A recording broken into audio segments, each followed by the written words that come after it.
So I think many of you know who I am. I'm Ann Tice. I am the Deputy Director at Brookline Interactive Group, and I've been leading this intergenerational digital storytelling project for, well, since about like when did we start? So October last year. So this is the third round of these stories, and you know, it's just a wonderful story. I love hearing the stories, seeing the girls put them images to these stories and making them come alive. And I hope everyone here enjoys that as well. I'm really happy that we have such great partners in this project. So one of our great partners is Steps to Success, and we have several representatives from Steps here tonight. And I think Janelle is going to speak on behalf of Steps to Success. Myself. On behalf of Steps, I'd just like to say how this project has given our participants the great opportunity to learn new skills such as editing, research, technical, and communication skills, while also teaching time management and accountability. We've also given Anne the Hats Off Award in recognition of her supportive steps, not only running in this program, but also other programming as well. We are so appreciative of all her efforts. So thank you, Anne, and I'm really excited for the screening. I think we all are. Thank you. I wasn't expecting that. Thank you. Thank you again for the award. That was really wonderful. Surprise.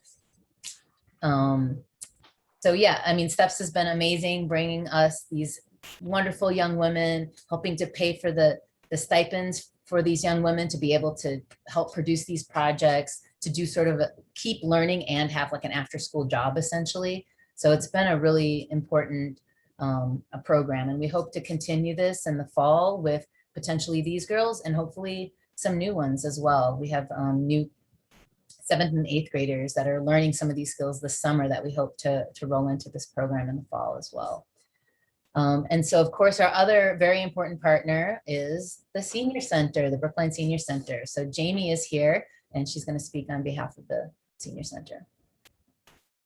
This is really, I mean, this is my first involvement with this project. My colleague was involved prior to me, and I was really excited to hear about it. It's something that's so interesting. I love anything that's intergenerational based and bringing everybody together from multi-generations. And I'm especially thankful to have the participants that we have for this round.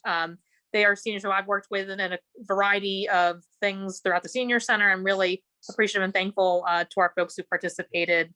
And I'm really excited to view the projects. They really look amazing. Thank you, Anne, for all of your hard work bringing both groups together. And thank you so much to the students. I know you've worked extremely hard on these projects. So thank you so much.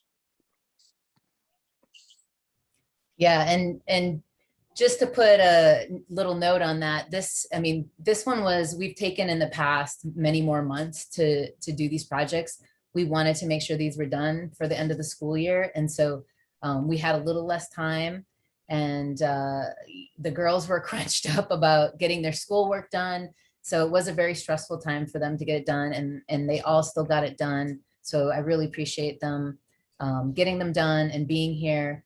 And I do have to say, unfortunately, we are missing one of our young women tonight. Naomi, who worked with Clara, will not be able to make it tonight. Her family went on a family trip right after, school was out, and it's just not going to work for her schedule to be here. So I apologize that she isn't going to be able to be here to talk about her project. But we will show the video still. So, and just to let everyone know who doesn't know, Brookline Interactive Group, we are here in Brookline. We are all about teaching and making media accessible to everyone in Brookline, from the very youngest people to the very oldest people. And that's where part of this project comes into place, is that I love this connection. And hopefully as we move out of pandemic times, there might be a little bit more room for some in-person meeting and some in-person connection rather than just through phone or through Zoom. So we'll be looking at moving in that direction in the future. And on behalf of the Senior Center, we will certainly make the space available to have some of these meetings together. As many of our seniors know, we're a very busy place, but this is a very special project, and I will definitely make sure that we have that space and time available to accommodate for that. That's great. Yeah, I mean, it's like wonderful to be able to start thinking about how to balance like the ease of the connection through something like this and Zoom, and we can all just be together in the convenience of our own homes and spaces, but also to, you know, have that time where we can physically be together and have those kinds of physical connections as well. So thank you all for participating. We will get started. So what we're going to do is we're going to show one video at a time. There'll be introductions for each of the videos from the youth filmmaker and from the older adult that they worked with to tell the story of them. And also then they're going to watch the movie, and then there's going to be a time for Q&A afterwards. So if you have any questions about the process or about the story, we love to have those questions after each video. And I would be remiss if I didn't mention one more important organization is the Brookline Community Foundation, who gave us a grant to help fund this project. So we are going to start with Clara's story with Naomi, who is not here, unfortunately. She did ask that I pass on the best wishes to Clara, that she really liked working with Clara and hopes all the best for her in the future. And Clara, do you want to say anything? Yeah, actually, when we were communicating with each other, I in the last part, I was on a road trip too. So we just sent through, the pictures, what I can get from my cell phone, and then I just send it to her. So, yep, that's it. And I wish her to have a really good road trip too. Enjoy it. Okay. Great, thank you. Yeah, and I guess this is a good time to just really quickly mention, so in some of these stories, you're going to see actual pictures that were provided from, each of the participants. And some of them were there, we just couldn't possibly fill up the entire story with some of the pictures that we got. So a lot of the images were researched and found on the internet. So they help visually to tell the story, although they aren't all necessarily pictures from the actual, the actual story, the actual person's life. So I just wanted to make sure that was clear. All right, well, let's go ahead and get started. I was born in a village in China, in the Guangdong province. It's a village that we own some land, and we, I think my grandmother, yeah, not me. They own some land, and they employ people to the villages to do it, to farm the land for us, and we get the rice, and then we give them some rice as pay, right? That's how they do before. We don't pay by money. We pay them food. That's what they want. And then the communists come, and communists they are different than what we used to have. So we just have to get away from them. They try to get all our monies. They try to get all your land and everything. And that I don't quite understand it because I was still small. So by 5 years old, I'm already out in Hong Kong. My father already in Hong Kong, attending schools and everything. So we just moved out with my brother, my younger brother, and one sister, baby sister. And we stay in Hong Kong, and I have my schoolings until high school, and then I graduate and then work as 1 year as a school teacher, teaching elementary schools, basic English and English arithmetic. Introduced my husband from USA, from Boston. And he needs a wife. That's how we go in the 1960s. Most of all my families, because I'm here and I became a citizen in 3 years, I apply all my family here to come here. But I have school friends. Yep. We just, before we have to write letters. And in between, people are lazy. I think I'm busy with my family, and they are all busy with their family. So we seldom write, but we write maybe once a year. So we know everyone is But nowadays, we just do the same thing like you people do. You know, we have cats, we have FaceTime and everything. After the Boston, we stayed there for quite a while, and then I think my husband changed job, and then he worked in a restaurant in New Hampshire. We moved to New Hampshire when I have my daughter. And when she's a baby, we moved into New Hampshire, Laconia, there, and then lived there for two years. And then we moved out, and we lived in the south end of Boston. And then the building we lived in, they want to sell it, so we will have to find places to move. So that's why. Yeah. So we look through, and then my daughter's already in school, the 8th grade. So we know that Brookline has a very good school system. So, and then we happen to find a condo there. I think that as a whole, the whole world is getting more, the life in the whole world is getting harder. So people want to come more here. When we come here, it's so good. And, you know, as long as you want to work, you got work. And it's, they will train you on the job. That's why I am always grateful. I come at the right time. They train me for and I learned my job, and I've been doing it for 40 years before I retire. I'm always in that field because they train me and I learn. So nowadays, when people come here and apply for a job, they want experience. Yeah, that's harder.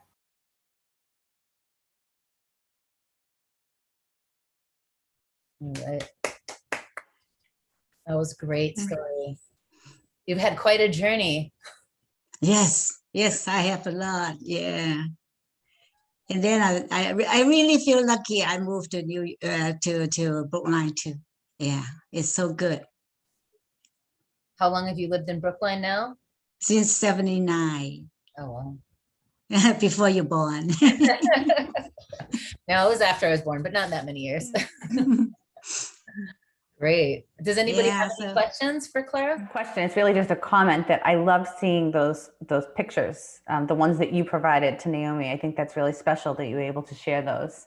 Actually, to tell you the truth, yeah. Those pictures I did not provide. I only provide some of it, and some of them she picked her own. I think most of it she picked her own. Yeah. I think there were a couple that were of you though, that when you were young. Yeah. That's what she. Yeah. I enjoyed seeing those ones very much. Mm-hmm. I think those are very good and important too. It shows that the background and everything, right? Yeah. Can I ask, did you find it difficult to communicate? Because Anne said we weren't in person, so you had to talk to Naomi over the phone, or was it comfortable doing that, or was it difficult? It's comfortable, but I still think I would rather do it person in person. Mm-hmm. Yeah. Thank you. Anton? Go ahead. I just wanted to say that I'm so happy to see your film. I've known you for a while at the Senior Center, and it was really great to know your background. Yeah. So you did a great job. I really appreciated learning about it. Thank you. Yeah, you're welcome. Thank you.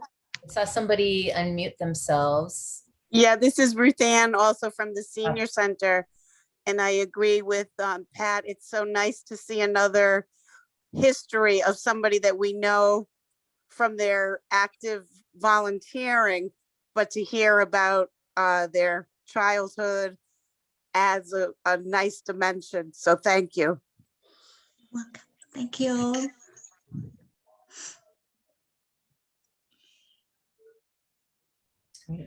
Any other comments or questions? Just a comment. I wish Naomi was here, but it's amazing to see. I mean, her previous videos were great too, but I can see how her editing has improved so much over the course of the year. She just did a fantastic job, and it was wonderful to learn about your story, Clara. Yeah, thank you. Yeah. And she finds all those pictures. I wonder where she find it. You know, all the village picture and everything. Yeah, I did not have that. That was all Google searches. I know. We won't tell Yeah. anybody. I know that's part of the challenge and the interesting thing, because they listen to the story, right? And they might have a story that's 30, 40 minutes long, that a conversation. And so the students have to think about, like, what is the most important essential parts to try to get it down to a, manageable size. And so usually we try to get it to 5-7 minutes or so, and then to make it come to life with these images that they don't necessarily get from the seniors. So they have to make it come to life with these Google searches and Google images. Yeah. And not just that, but find ones that are high quality to fit in a video. So it's not easy. Yep, she did a lot of job, work and everything. Yeah, she did it all by herself. Yep. And one thing I'll say about Naomi too is that she's the speediest editor we have. I think she was the first one done for sure. Oh, yeah, because she has to go to the trip, right? Oh, that's true too. Yeah. All right. Well, thank you so much, Clara, for sharing your story with us. And You're welcome. hope you're really happy to share this with your friends and family. We Mhm. will be posting these all online, and I will send out the links to Jamie, and she can send them out to you so you can share them with whomever you would like. Yep, I'm glad I'm in this program. Thank you for the chance. Yeah. Absolutely. Thank you. All right. Well, we're going to go ahead and move on now to the second story. And that is with Morgan telling Judith's story. So Morgan, would you like to introduce yourself? Hi, my name is Morgan Grace. I'm 15 and I'm a freshman at Brookline High.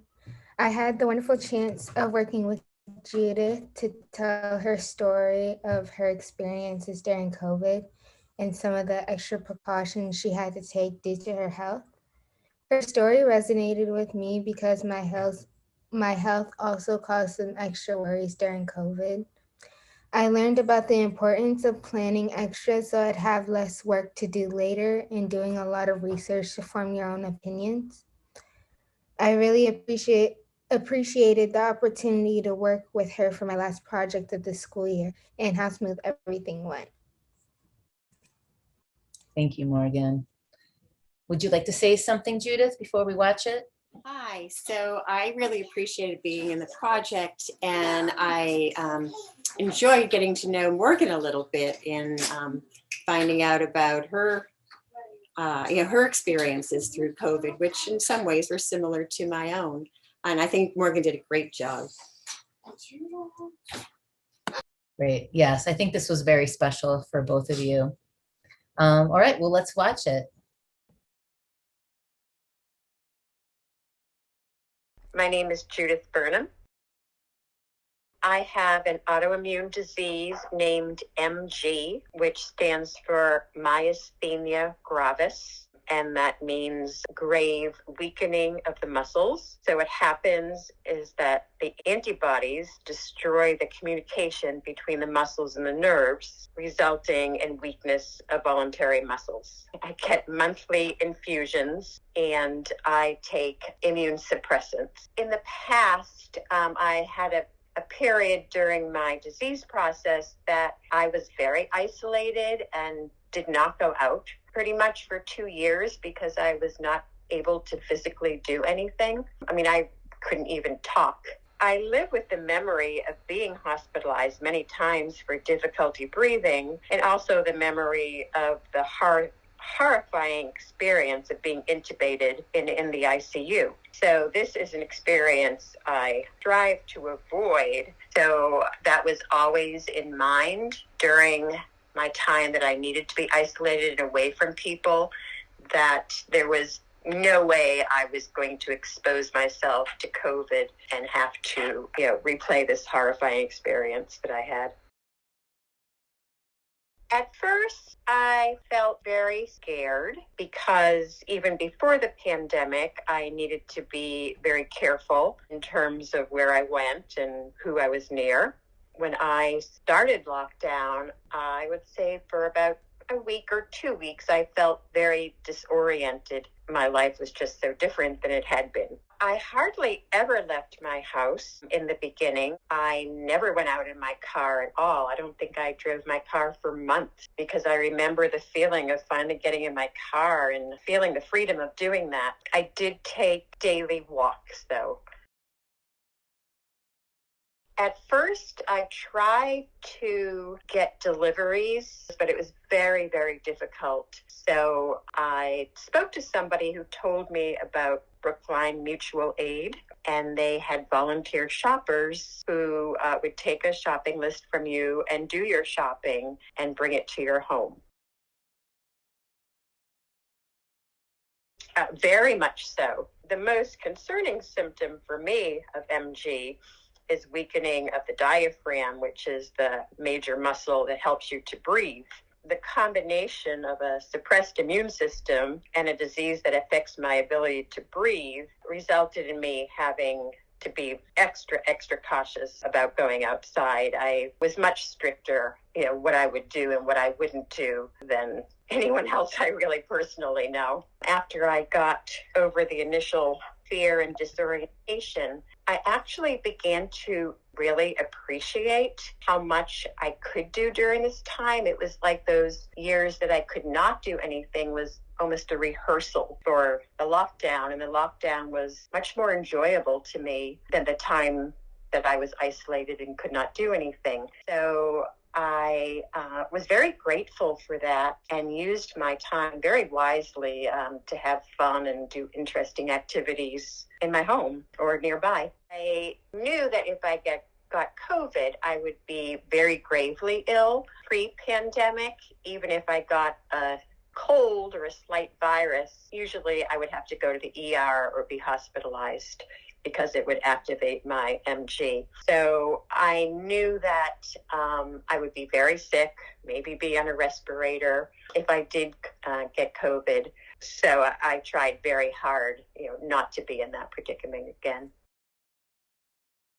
I got the Moderna vaccine. I was very fortunate to be able to get an appointment before it got very hard to do so. Getting the actual vaccination did not hurt, but that night it was very, very painful. My arm, very painful.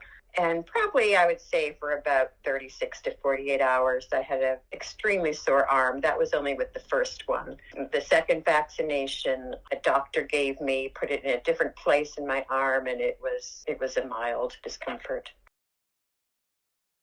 I felt very, very relieved.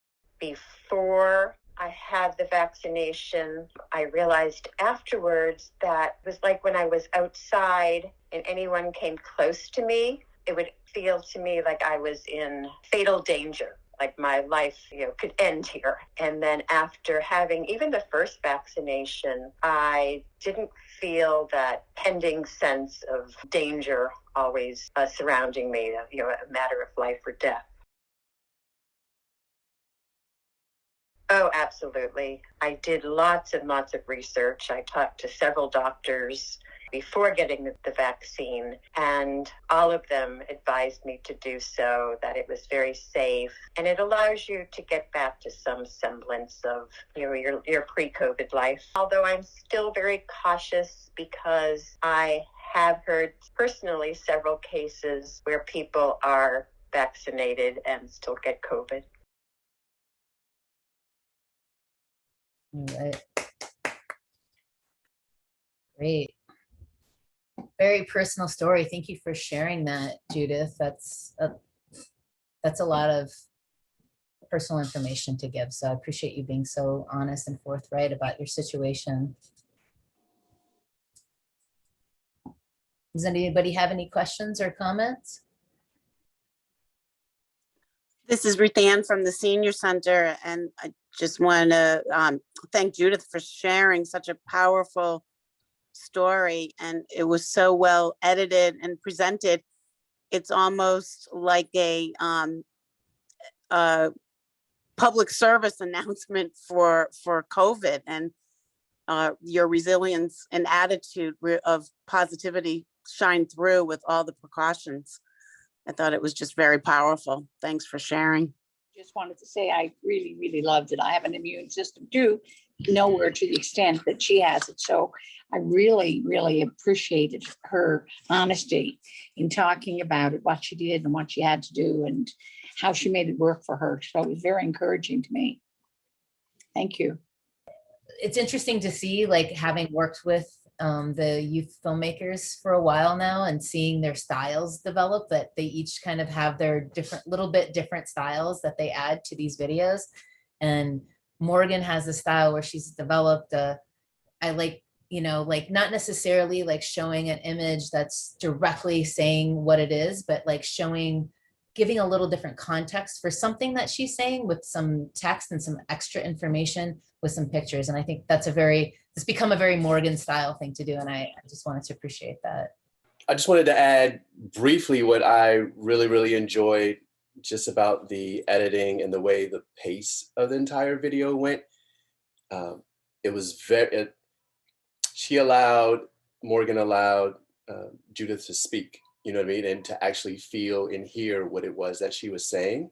And she achieved that through the slow style of editing that she did and let us rest on different pictures to take in the actual words. And it actually brought more life to what it is that you were actually seeing. And then the other thing that I appreciated is that the story had very much an arc and it spoke to the challenges that Jude went through. But I love the ending and that last picture where, you know, all the precautions, all the necessary steps, everything that it is that Jude had to go through, all culminated in this ending where she was allowed to spend that time with her grandchildren, and you saw the joy on everybody's face. So it was very emotional in that sense as well. And I think that is a credit to the style in which the whole entire thing was edited as well. Very well said. Are you a young filmmaker as well? Because that was very eloquent. I am not, but you should be. Or a critic, one or the other. I just wanted to say that, Jude, thank you for sharing your story, and thanks for the pairing. You know, Morgan had some challenges just with completing the project, just for some of the same reasons, Judith, that, you know, the challenges of your health that, you know, you had getting some things done, she did as well. So I think that it was great that she had the opportunity to share that with someone else, and someone who understood and was able to have patience and understanding as she completed the project and actually just got through the project. And I think that's what you saw come through with how she portrayed your story, because she really could relate to it. So thank you. And I'm Morgan's mom, by the way. Oh, hi.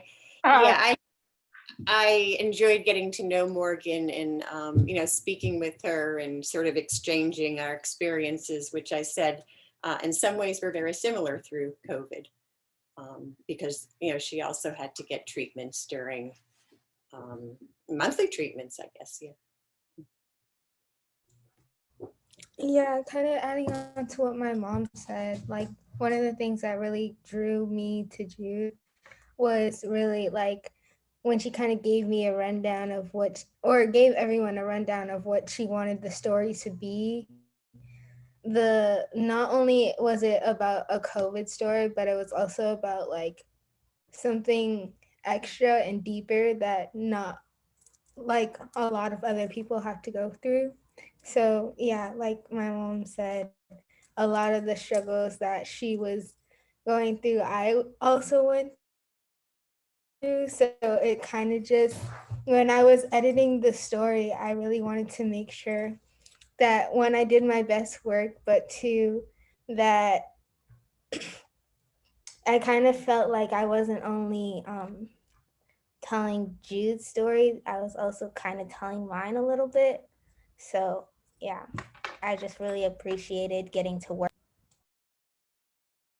That's beautiful. I mean, I think also even more than that, Morgan, I think like I felt like in some ways you were telling a lot of people's stories who just like people with complications, you know, you could feel that all the way through, even though it was her specific story.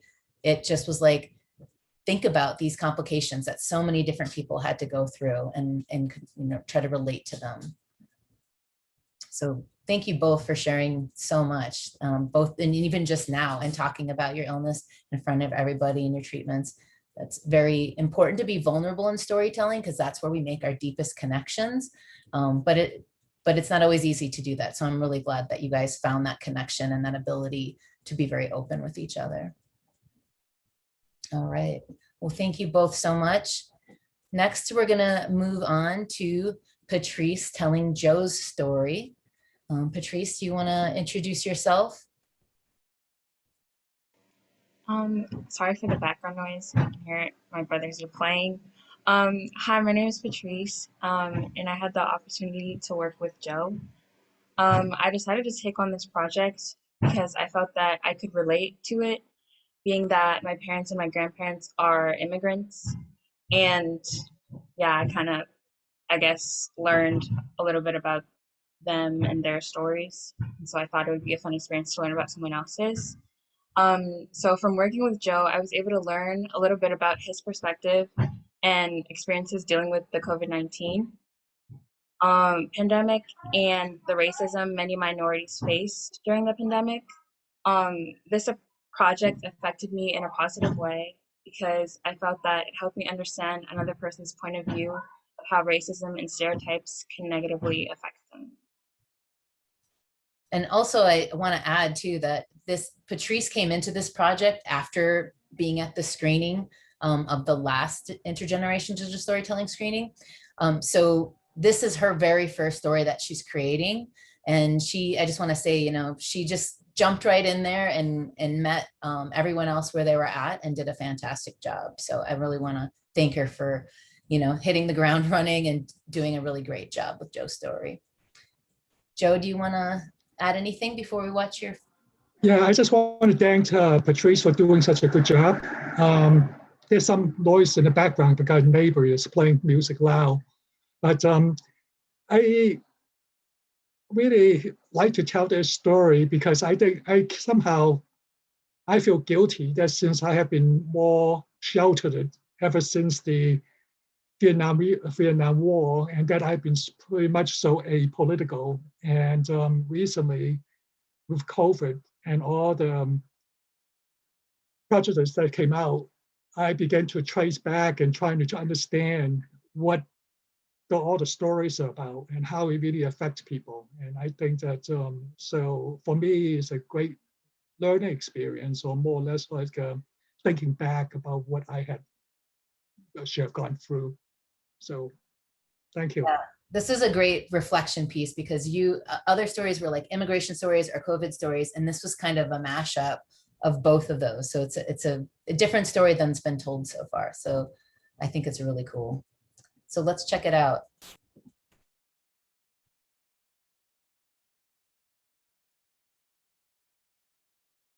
I was born in southern China near Canton. My father actually came to the United States in the early 1950s. And so my mother and I and my brother were the only one in China. And we came over to the United States in 1961. I've been living here in Massachusetts ever since. When I first came to the United States, I was 10. We lived in Roxbury. And at that time, there were 3 neighborhoods right around where we were living. One of them was all Black housing project. One of them was all white Irish housing project. We were the only Chinese in the neighborhood. There weren't too much interaction between the different neighborhoods. I actually attended the Catholic grammar school at Mission Hill.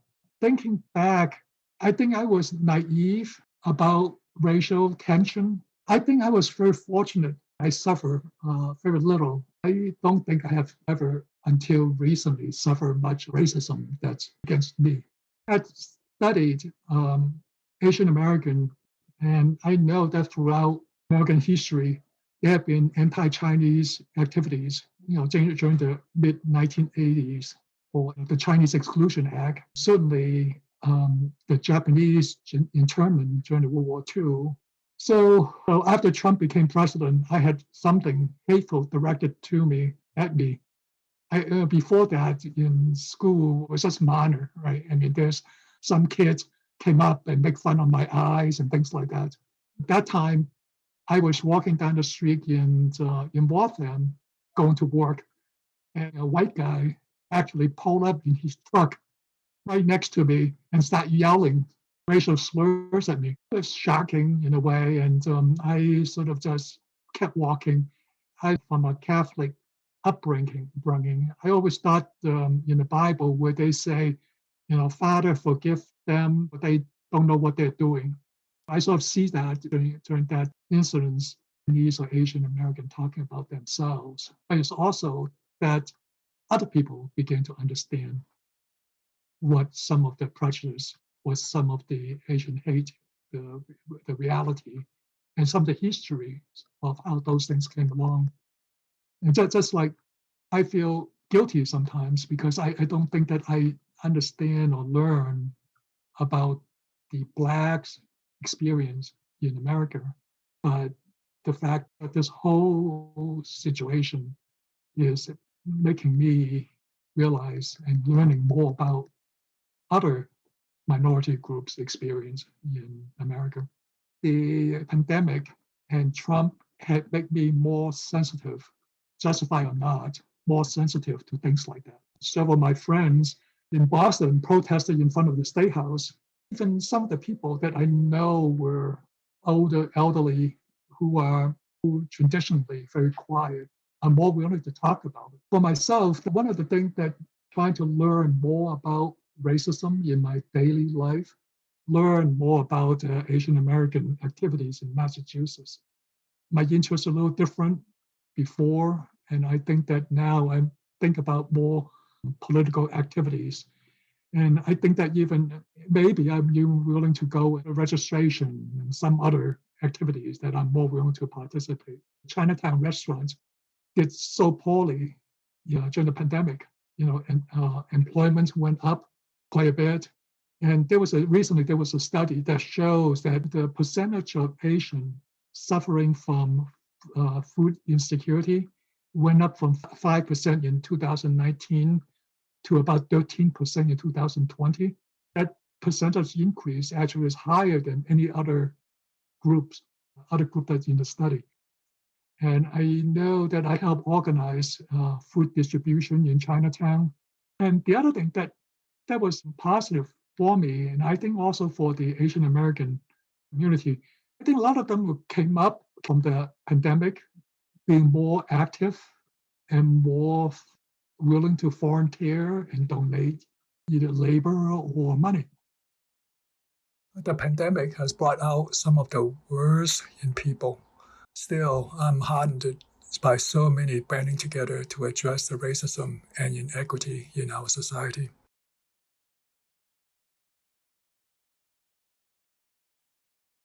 Right. Very powerful story. Thank you for sharing that. Again, just a lot of vulnerability there and talking about your journey through not only your immigration journey, but also just your experience with racism, and also looking, and not just your experience with racism, but reflecting on just some of the ideas you have and thinking about that because of what what's been going on this past year specifically. This is Brianna again from the Senior Center. And I want to thank both for that beautiful video. It should be in a time capsule. The major themes for this last year have been dealing with COVID and then the racism. So I think Joe's and Patrice's video really reflects something of this era that we will want to capture. So thank you very much for presenting such a powerful story. Yes, and I think it was very well, a story that was very well told, especially from a different point of view. We saw a lot about Black Lives Matter. So it was really nice to see Joe, your story and to see a different point of view from all that has been going on over the last few years or year or so. So thank you for tastefully telling the story, Patrice, and Joe, thank you for sharing. I want to applaud. That was good. that was really, really good. I was sitting here watching that, wishing that it was an hour more because it was so fascinating. It was, I think so much of filmmaking, people think of filmmaking in terms of the cinematography and what it is that you see visually, but a lot of filmmaking is done in the story that is told. And I applaud you, Patrice, for asking the right questions. And I applaud you, Joe, for giving an honest answer. Like even that there was one point in there where you spoke about how, you immigrated to the US and you were, and not necessarily the, where you lived was not necessarily the greatest of circumstances in the beginning, but how everybody it seemed like that everyone got along and you didn't really recognize or even experience racism until much later in life. And experiencing that racism helped you understand the plight that other ethnicities and races go through in terms of facing racism. And then I love the pictures that Patrice that you showed of Asians and Black Americans together, standing up against racism. And that one picture you had was an amazing sign where it said Asian is not a virus, it's racism is. And I felt just the pictures were very intentional, and it just spoke volumes to the story that Joe that you were telling. And I'm assuming, as you said earlier, Patrice, the story that that you've experienced similar things, albeit from a different ethnicity and a different generation. I thought overall it was just really, really well done and powerful, and most of all honest. So nothing but hand claps. Yeah. And I'd like to say, I like seeing the old pictures of Roxbury. It looks very different today.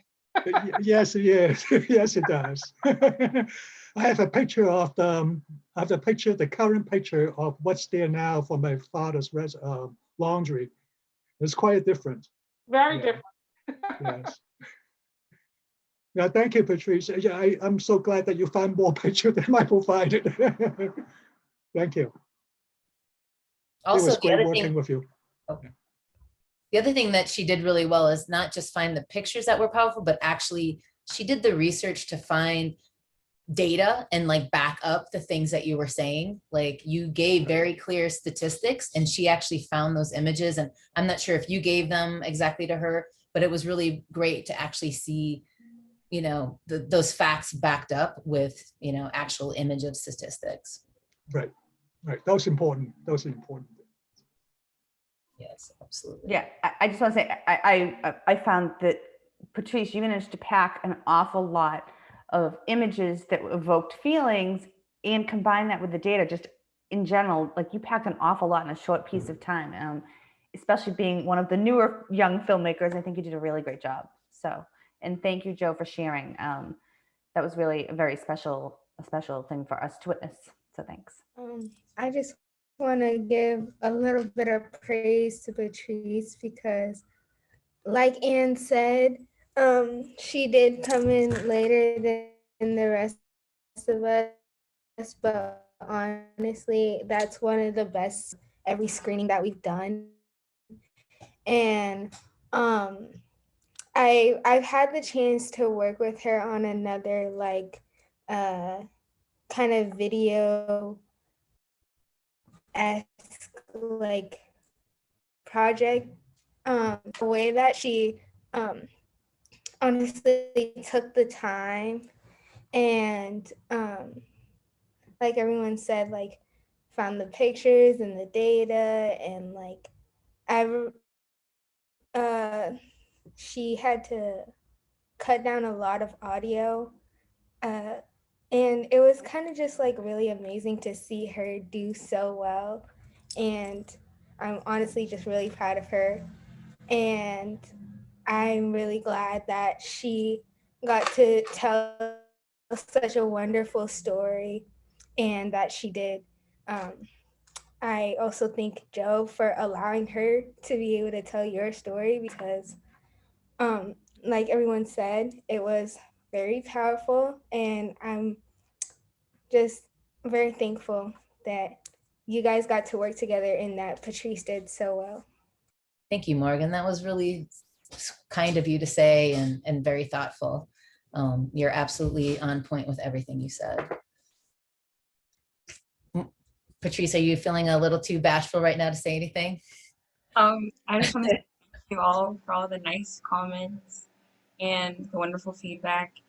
And thank you, Joe, for letting me tell your story again, because I really honestly found it really interesting. Like, it was really nice to like listen to the full audio, and like after I like re-listened to it and kind of like had to like edit down and all that, it was hard because I wanted to keep a lot of things in, but I had to like cut it down short because I thought that the whole audio was interesting and so your telling was nice. It kind of felt like a podcast, and so I don't know, I really enjoyed it. Yeah, she definitely could have made it much longer, and she really put the time in and did extra time with me one-on-one to just really figure out what to cut out, because it was a challenge because it was so interesting. And it was her first time digging in, and it's such a complex story. So fantastic job. Absolutely. All right. Well, if there aren't any other comments or questions, I think we'll move on to the next story. All right. Next, we're going to move on to Nerialie and Barbara's story. So Nerialie, would you like to pop in and introduce yourself? Hi, my name's Nerialie. I'm 15 and I'm a 9th grader at Brookline High. I appreciate being able to work with Barbara and hear her experience with the vaccine, as well as grow a little bond with her. And I learned how COVID affected families and also brought them together and stuff. So. Thank you. Barbara, would you like to say anything before we watch it? I did enjoy working with Nerialie. She listened to what I had to say. We did have conversations. She's a lovely girl, intelligent, and it was a very, very enjoyable time for me. Yes, I really did enjoy it. So she's a lovely girl. Wonderful. Thank you. All right. Well, let's check it out.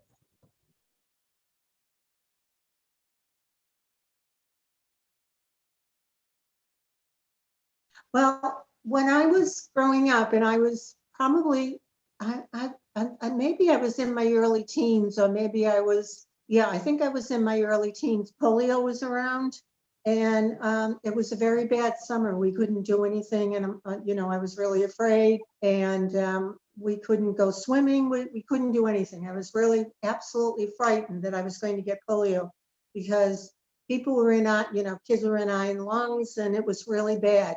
Salk developed the vaccine. I was one of the very first people to get the vaccine. So when the vaccine came out for the coronavirus, I was all for it. I was, because, I believe in science, I believe in medicine, and I thought that, it was a good way, to combat this virus. So I was all for getting it. As soon as I could, I got it. So I'm double vaccinated.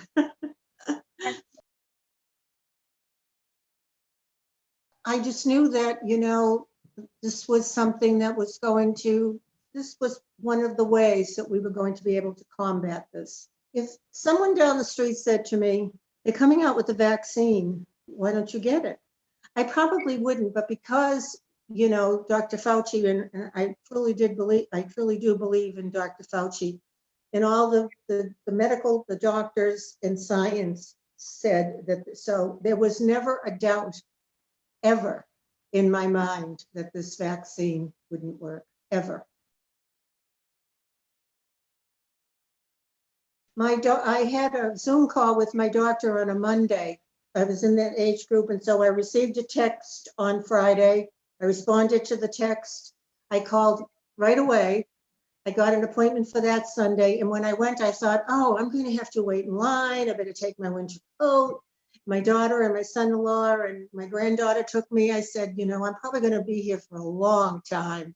No, it was the best run way to get the vaccine. They were excellent in helping helping us to get the vaccine. It was perfect, absolutely perfect. No problem at all. Then I went back, I guess maybe 2 or 3 weeks later to get my second, which was absolutely flawless. Both of them were flawless. No, I was fine. I came home. I was a little bit tired, but nothing that, that really bothered me. I slept well that night and my arm was a little sore, no, I was fine after the next day. After getting the vaccine, well, yesterday, let's see, how was my everyday? I go for a walk. There's a park that's not too far away, so I go there. Yesterday, I went out with a friend for lunch. We ate outside. It was really nice. I hadn't seen her in a long time. And then I went to Trader Joe's, which I absolutely love, pancake bread. So I went to Trader Joe's and got the things that I hadn't been able to get. Pancake bread, or these puffs that I like. So all the things that I couldn't get, at Stop and Shop, I was able to get at Trader Joe's. I'm still cautious. We went down to Coolidge Corner, and I was really surprised at how many people still had their masks on. I really was. Practically everyone that we saw had a mask on. I just feel safer. I just feel that this is going to come to an end, not right away, but we're taking the right steps to be able to get back to some kind of normal that we were before. I think that's up to them. I think it would be helpful if everyone did. I think it would be, we probably would get through this faster if everyone did. But I know that people, they have their own opinion and nothing is going to change it. The way I look at it, if I wanted a good piece of beef, I wouldn't go to Dr. Fauci to recommend it. I would go to my butcher. If I wanted to know anything about the vaccine, I would read everything that the medical profession and the science profession have to say. So I think that, I think people have to make up their own mind.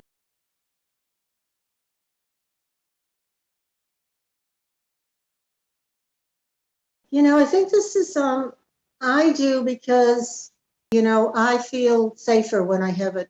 I don't know. I just feel, maybe I'm just not ready to give up my mask when I go out. When I go out tomorrow, I'll still wear my mask. So my daughter will wear her mask. My granddaughter will wear her mask. So yeah, I don't know. I maybe it's a comfort thing or a safety thing or something. But yeah, I hope that soon everyone will be able to go out and feel comfortable and enjoy life.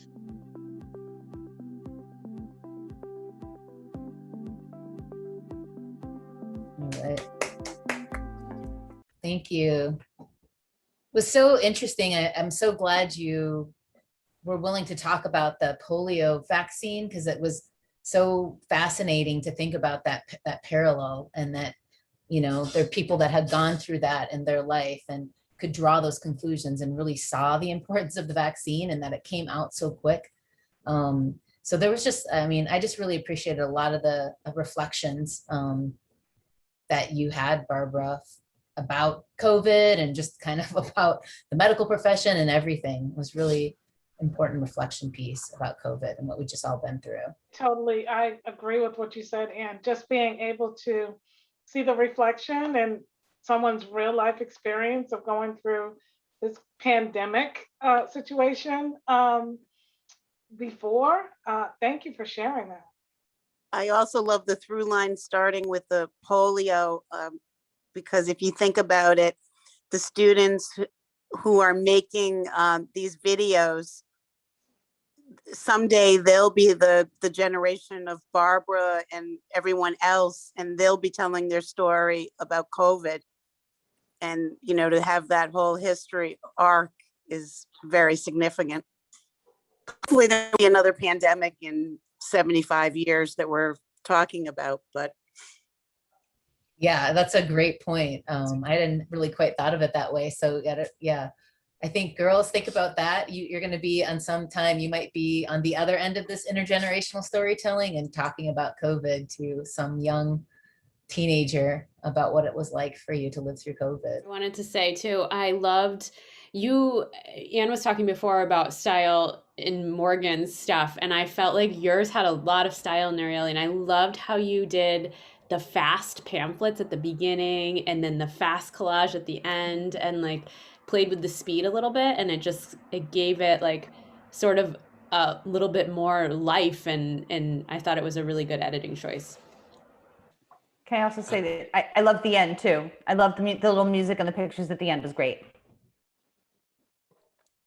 I just wanted, sorry, I don't want to monopolize things, but I literally was coming to support my mother-in-law, Jude, and then I've just been sitting here completely fascinated by all these videos.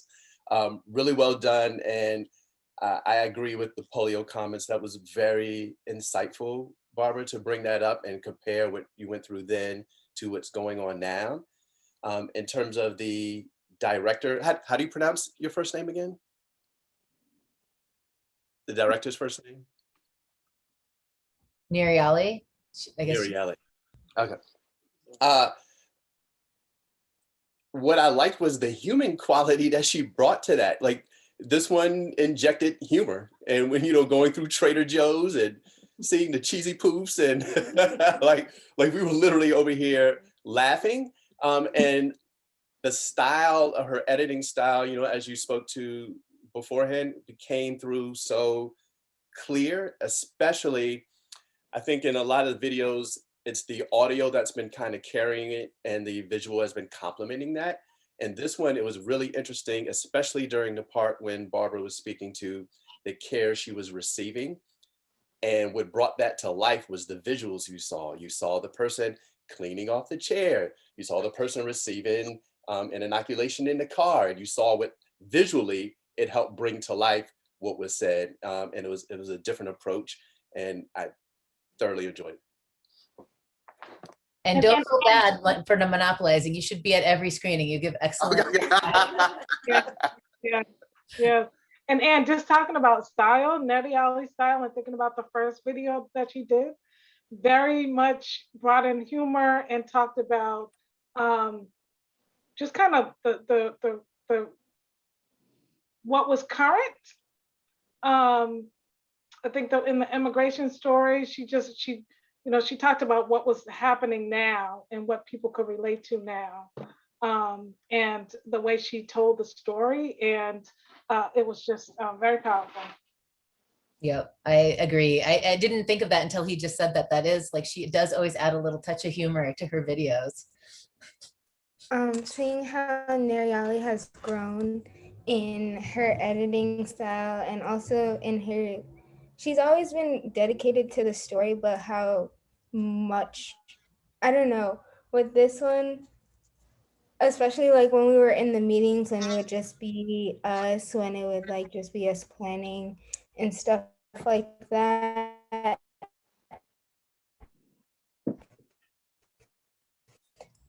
It was very nice to this, and how her editing style has definitely grown over the past projects that we've done.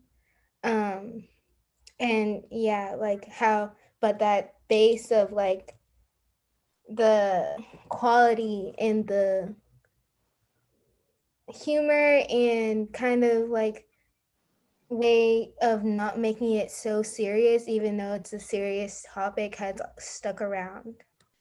Yes, I would like to say thank you very much for going to Trader Joe's and taking pictures of my two favorite foods that I talked about all during the pandemic. So Nerialie, thank you again so much. Yes, I just want. No, go ahead. No, I wanted to quickly also be.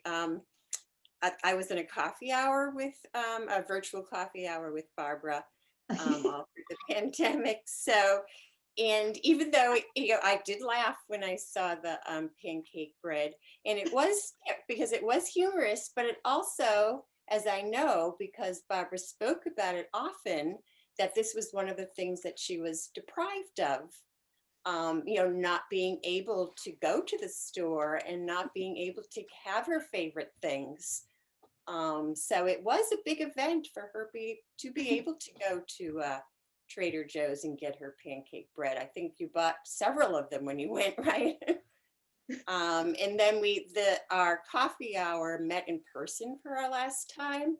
And interestingly enough, 2 of us brought pancake bread with us to give to Barbara. So it was an important thing for her. It was a symbol of her isolation. I know, with all the things that were going on in the world, the pancake bread and was the most important thing. But I think that speaks to the same, that's all of us had our things, right? We can all relate to that because there was all something that we felt deprived of, whether it was an item of food or a restaurant or whatever. I think it's such a relatable story. Thank you. Barbara, I just wanted to say how much I enjoyed. It was nice because I haven't seen you for such a long time. It's nice to see what you did. And I never tried the pancake bread. I think I'm going to Trader Joe's tomorrow. I'm going to get some. That's great. I think you just made a new commercial for Trader Joe's pancake bread. Thank you. Nerialie, I think I saw you unmute before. Did you want to say something? Yeah, I just wanted to thank everybody for like the comments and stuff, and for the opportunity to work with Barbara and like form a little connection with her and stuff. So yeah, it was really nice. It was. We talked about different things too, and we just talked to, it was really nice. Very nice. Wonderful. Any last comments before we move on to the next and final video? All right. Well, we are going to move on to the final video of the night then, which is Brianna and Pat's story. So Brianna, do you want to pop on and talk about yourself a little? Hi, my name is Brianna. I'm 15 and a freshman at Brookline High. In this project, I learned others' opinion on the vaccine, which impacted my decision on getting the vaccine. I also got to know Pat and how she felt about COVID and vaccines, which helped me form a new perspective about it. And I also got to learn some more techie stuff, which is about transitions and sliding transitions, which was good. Great, thank you. Pat, would you like to say something? Well, I enjoyed talking to Brianna. We didn't talk that much. I'm sure she was busy and I was also busy, but I really did enjoy talking to her. And I'm looking forward to seeing the film. I haven't seen it yet, so I'm really looking forward to it. Thank you, Brianna. All right, let's check it out.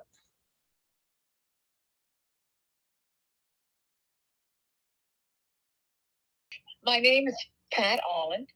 I presently live at 1550 Beacon Street, and that's community.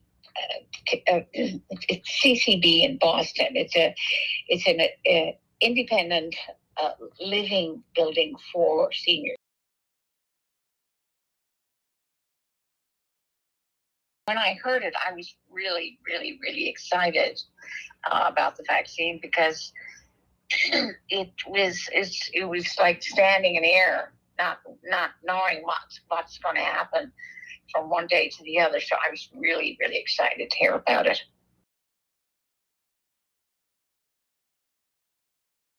Oh my heavens, absolutely, absolutely for it. So many things, just being able to see your friends and neighbors, and the doctors advised us that it was important for us to get it, so I was definitely for it.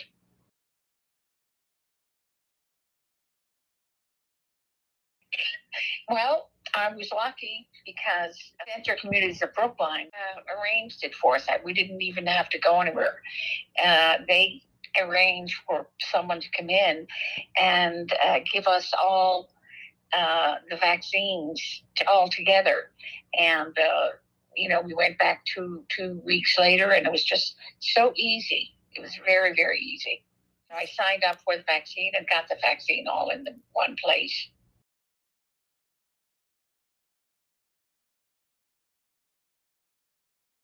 It certainly didn't hurt, not at all. And I felt very, very grateful to have been offered it. No side effects after the first shot, and just a very slight reaction after the second.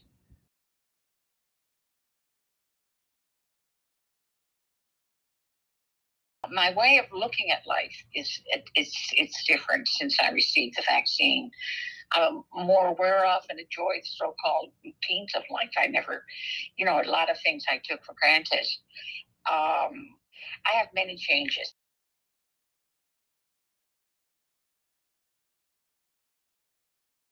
Before COVID, I did, I have many relatives in Canada, but in and in the rest of the states, but I have no immediate relatives in Boston, so we I have a cousin here, so we got together a lot, and I have a few friends here in Boston. We got together for movies, for eating, and we spent a lot of time at the senior center. I volunteered at the senior center. My sister used to visit me 1 to 2 months a year, and that all changed in the COVID. I mean, COVID was bad, really bad. I think for many of us, I don't know, it gave us a chance to really rethink of what happiness was, and giving and love and so forth, that we never, we spend so much time, I spent so much time doing. I spent very little time, I spent less time thinking. Absolutely. It's to me, it shows kindness. It shows that you care about other people. And it shows that you want to make sure that you don't want to make other people ill. I had a lot of time to think, and read and learn about other people. I thought it was really important for me as a person. I learned a lot, and it's not about freedom. I think other people should have the freedom to be healthy. And if you don't wear a mask, you're not providing them with that freedom.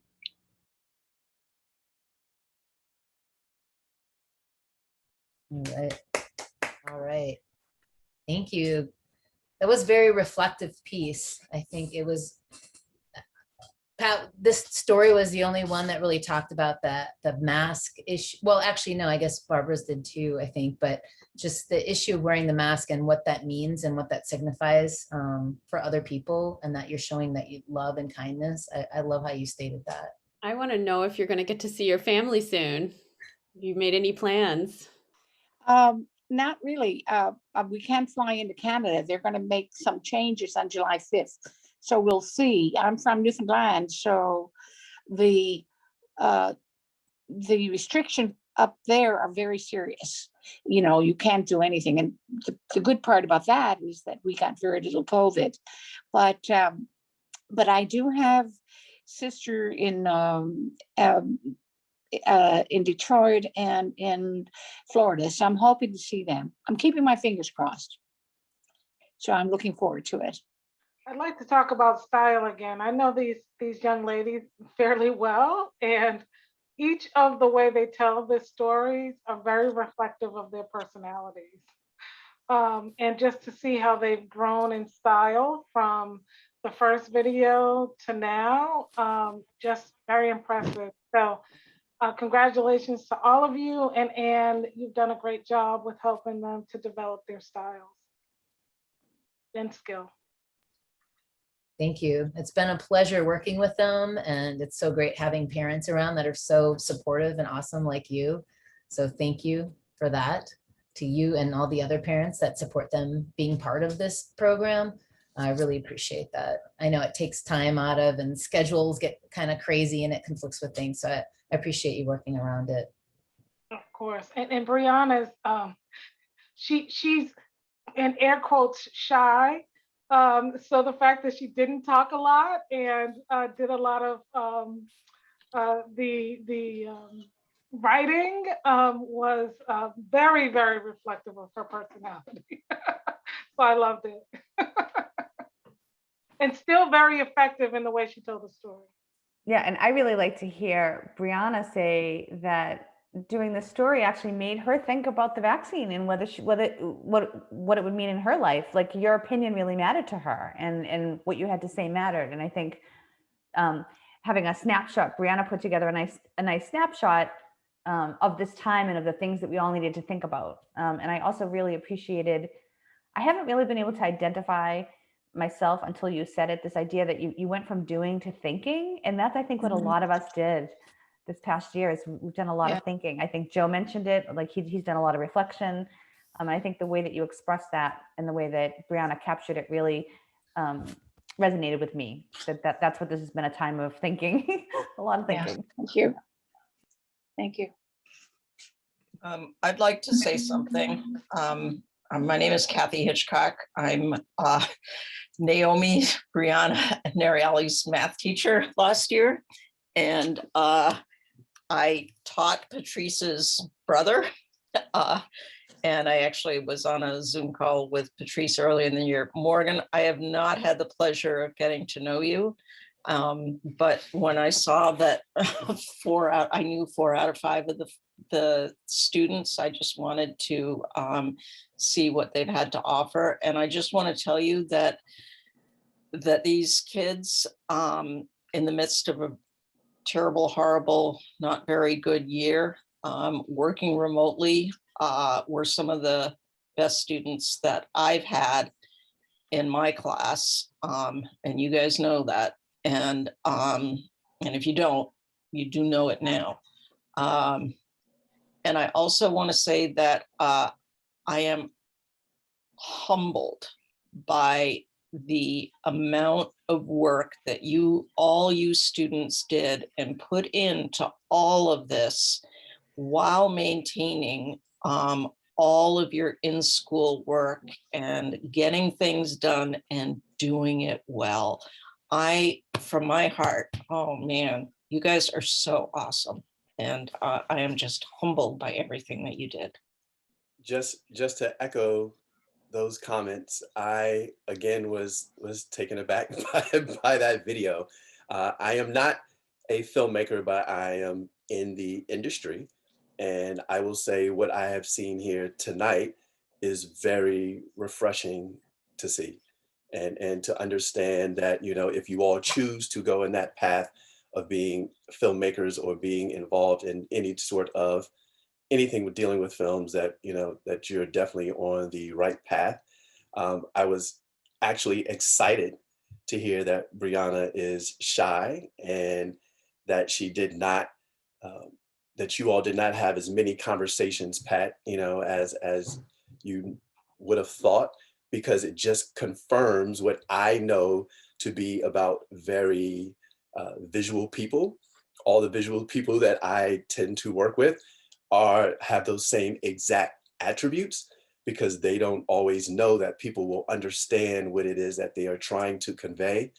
And before the film even started, the first thing I saw was the room that Brianna is in.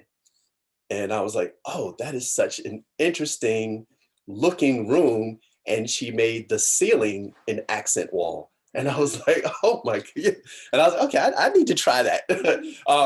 And I could see, one side had a lot of negative space on the wall and the other side had, various things.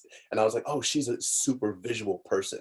And then when the film actually started to play, the way she ragged the type on the title cards, it was all left justified, but there was a pattern. If you go back and look at each one of her title cards, there was a pattern on each one of those cards.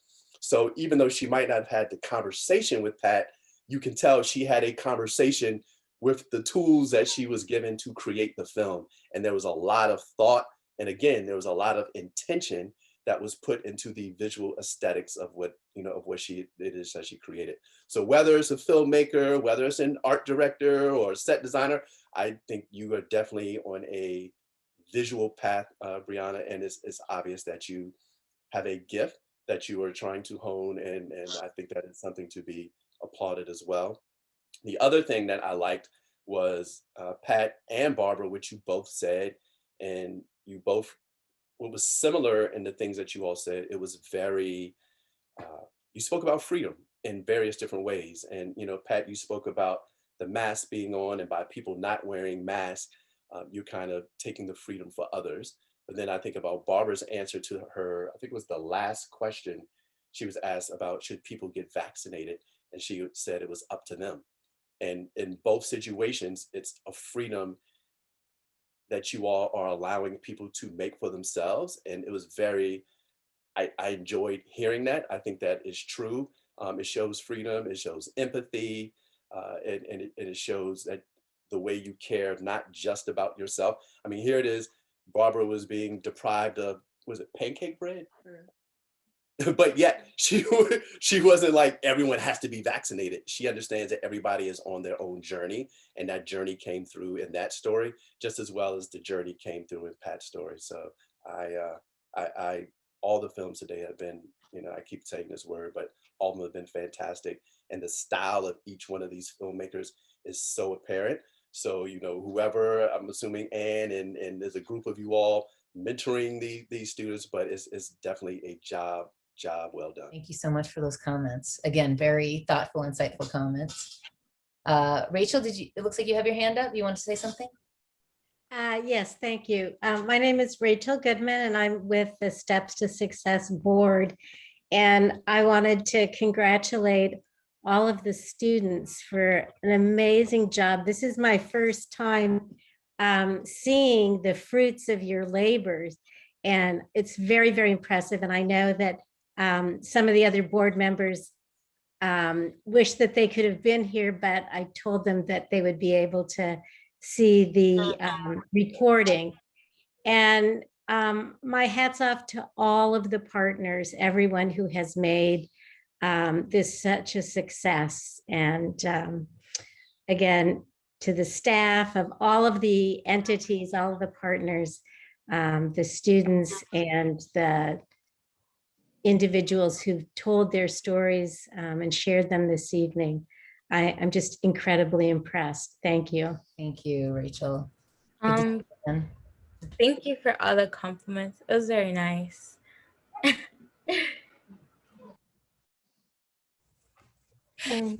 also just wanted to say that Brianna has come. Okay, so her first video was honestly really good, but that one compared to this one, well, this one compared to that one is just it shows, like, if growth had a definition, it would be that video and this video side by side. Because before, Brianna kind of just used the photos that she was provided, and she didn't really try and I don't know, branch out and like put her own spin to it. It was kind of just like a very straightforward video on this is what happened and this is what's happening now. But with this video and how she found other pictures from the internet and how it was so packed full of videos with meanings that, not videos, pictures with meanings that weren't necessarily directly what the video was talking about. It was just really amazing to see like how far she's come and how much you can see how much her dedication and like time and also like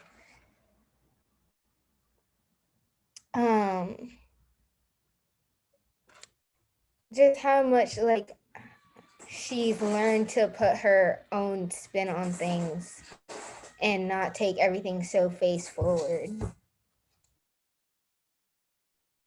Absolutely. And I'd say that, and that's the same for all of you as well. I think to see the growth of all of your videos from last fall until now has been amazing. And I think I've been reflecting on this lately and working with some younger, like 7th and 8th graders compared to these 9th graders, and seeing the ability in that age to start to really understand abstraction and abstract ideas and not having to be quite so literal. And I think that I've seen them really grow in that process, and knowing when to be literal and then pulling back a little bit and allowing some abstraction to happen as well, and to let people reflect and kind of percolate on the words that are being said and the story that's unfolding, and just giving this visual, beautiful visual aid to reflect on as well.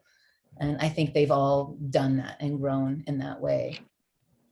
I do want to add one last thing. Brianna, one of the things I noticed as well in your video is when you watch your video, the very beginning of it is you have a lot of very vibrant colors. And then Morgan just kind of reminded me of this. As the video progresses, when you have some of the charts and they have more like pastel colors, and you cut to your phone footage, your iPhone footage, which also had these pastel colors, and the stock footage, like they all were very complimentary. And you even took the time on your phone footage to fill in the sides and make them complementary colors, but not to distract from your main photo. It just, technically you had like a lot of things going on. I don't know if that was a conscious effort or not, or you just like are built like that. But again, it was, that was really good. Sorry. Thank you. Yeah, they're not really conscious. It's more of like, I see it and I kind of want to fix it. But thank you. Thank you so much. This has been, again, another just amazing session of the intergenerational digital storytelling. I cannot thank everyone enough, especially these young women who spent so much time telling these stories and have learned and grown, and again, juggled these crazy schedules during COVID. And, you know, there were so many sessions where I know that they were just tired from school all day and, you know, had a lot of other things to do, and yet they showed up and they were dedicated to telling these stories and making sure that the stories were ready for tonight, and they made sure to put that forward. And I hope that you guys see really the fruits of your labor, and not just, okay, yes, you did this amazing dedicated work towards the person that story you told, right? You told this amazing story, you honored that person and their story and did a fantastic job. But you're hearing from all these other people who it wasn't their story and who got so much from what you were able to present about their story. And I think that is really the power of media, and the power of storytelling is connecting and sharing all our stories and seeing where those connections are. And I think it makes us better people to be able to connect that way. So thank you for contributing to that. And I hope you guys will continue with this, because I think you're all very talented in one way or the other with something to do with media, whether you stay in this program or just incorporate these things into future projects and goals that you have. So thank you so much for spending this last year with me. And I'll miss you this summer, and I hope you have a great summer, and I hope to see you again in the fall. Bye. Thanks, everybody. Thank you. Bye, everyone. Thanks, Ian. Great work, ladies. Thank you. Bye. Bye. Bye. Bye, Nerialie. Thank you.